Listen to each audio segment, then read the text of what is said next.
Gelî Kurdan ji xew rabin, werin carek temaşekin.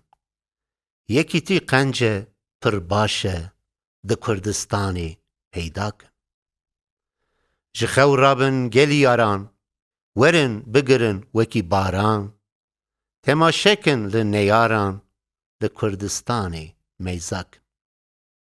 Birayên me, di vê dewrê, gelo çawan dikin sebrê, li ber vê zilm û vê cewrê, hemî bin destê etra kin. Gelek mêrên wekî Ristem, gelek mîrên bi rengê cem, gelek dot û gul û cewcem, dikuştin hêj qe dey nakin. Bi rengê dewê guhderzî, bikin dinya bibe lerzî. Hezar rengê Kemal Fewzî, şehîdin wan ji nû rakin. Bi rengê sirb û bilxarî, ji vê rê xwe medin nalî. Du sed wek xanî û nalî, cigerxûn dilbirîn şakin.